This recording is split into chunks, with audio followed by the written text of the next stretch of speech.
Fresh off a Middle East trip in which he failed to persuade the Saudis to help with soaring oil prices, and a speech to Israel's Knesset that angered the moderate Palestinian leadership and prompted articles in the state-controlled Egyptian press calling him a failed president and a, quote, appeaser.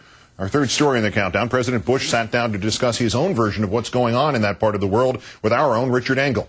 Parts of the interview aired on Nightly News and the Today Show on NBC, which prompted an extraordinary letter from the White House accusing NBC News of running a, quote, deceptively edited version of what the president said about appeasement, adding, quote, this deceitful editing to further a media-manufactured storyline is utterly misleading and irresponsible, and I hereby request in the interest of fairness and accuracy that the network air the president's responses to both initial questions in full on the two programs that use the excerpts. The White House apparently not realizing that in full it is clear the president never actually answered Richard Engel's first question, and clear that the president either does not know what he talked about or what he is now talking about. First, the unedited excerpts, which have already been on our website with the rest of the interview, unedited and available to all for the past 24 hours. In front of the Israeli parliament, the Knesset, you said that negotiating with Iran is pointless. And then you went further. You said that it was appeasement. Were you referring to Senator Barack Obama? He certainly thought you were. You know, my policies haven't changed, but evidently the political calendar has. People need to read the speech. You didn't get it exactly right either. What I said is that we need to take the words of people seriously. And when, you know, a leader of Iran says that they want to destroy Israel, you got to take those words seriously. And if you don't take them seriously, then it harkens back to a day when we didn't take other words seriously. It was fitting that I talked about not taking the words of Adolf Hitler seriously on the floor of the Knesset. But I also talked about the need to defend Israel, the need to not negotiate with the likes of Al-Qaeda and Hezbollah and Hamas, and the need to make sure Iran doesn't get a nuclear weapon. But I also talked about a vision of what's possible in the Middle East. Repeatedly, you've talked about Iran and that you don't want to see Iran develop a nuclear weapon. Yeah. How far away do you think Iran is from developing a nuclear capability? You know, Richard, I don't want to speculate, and there's a lot of speculation. But one thing is for certain. We need to prevent them from learning how to enrich uranium. And I have made it clear to the Iranians that there is a seat at the table for them if they would verifiably suspend their enrichment. And if not, we'll continue to rally the world to isolate them. He wants to prevent Iran from learning how to enrich uranium, even though they have already mastered the enrichment process. They did so back in 2006. And any Google search will yield up the answer of how to make your own enriched uranium.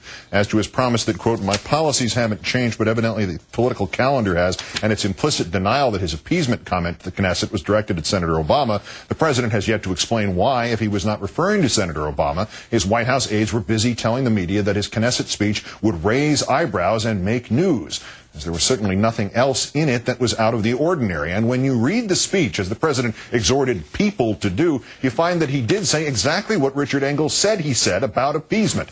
Just after his riff on taking words seriously comes the negotiation is appeasement argument. And he doesn't talk about taking Adolf Hitler's words seriously, just about appeasing Hitler, which, for the record, once more, nobody in the Democratic Party has ever talked about doing with terrorists, Iran, or anybody else. Quoting the president, as witnesses to evil in the past, we carry a solemn responsibility to take these words seriously. Jews and Americans have seen the consequences of disregarding the words of leaders who espouse hatred. Some seem to believe that we should negotiate with the terrorists and radicals as if some ingenious argument will persuade them they have been wrong all along. We have heard this foolish delusion before. As Nazi tanks crossed into Poland in 1939, an American senator declared, Lord, if I could only have talked to Hitler, all this might have been avoided.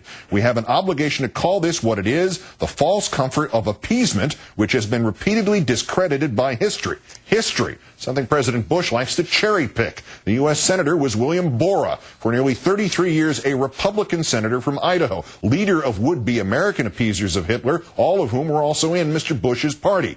More about history. Mr. Bush occasionally chooses to flat out ignore it when that suits his ends. Hamas was elected, and they've done a disaster of running Gaza. Filling in the blanks there, Hamas was elected because President Bush, against the advice of the then Palestinian leadership, pushed for elections, believing that the militias would be disarmed. Instead, Hamas won a landslide victory. Not the first time the Bush administration has totally miscalculated the results of its own foreign policy. You still view Iraq as a success, because on the ground it looks very bleak. People still want to leave the country. Well, that's interesting you said that. That's a little different from the surveys I've seen, and a little different from the attitude of the actual Iraqis I've talked to, but you're entitled to your opinion. His opinion? How about his analysis? One of a journalist who's actually lived in Iraq on and off for the past 5 years. The president once again reminding us of why his concept of reality in Iraq is vastly different from the actual realities of Iraq. Basra is, it's still, obviously got work to be done, but it was a successful operation. An operation that not only did American forces need to help with, but one that was so successful that local militias are still fighting the Iraqi security forces, killing a policeman, wounding 3 others on Sunday. The president's definition of success, markedly different from everybody else's. In terms of success, we're returning troops on success. You might remember I had to make a difficult choice to put more troops in. Those troops are coming home by July. And then, of course, General Petraeus and his successor will assess the situation on the ground, and we will end up having the troops necessary to help the Iraqis succeed.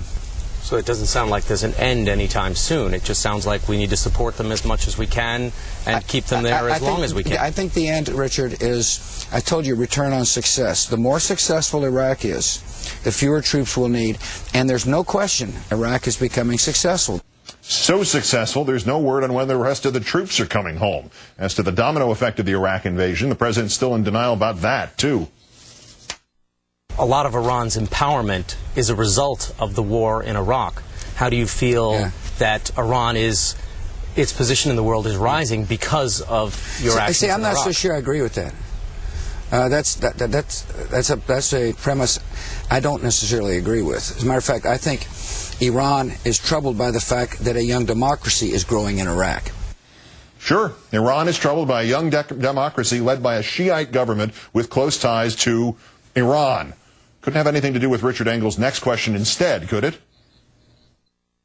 Do you intend to finish your term in office with a military action of some kind against Iran? Oh, Richard, that's highly speculative. I've always made it clear that options are on the table.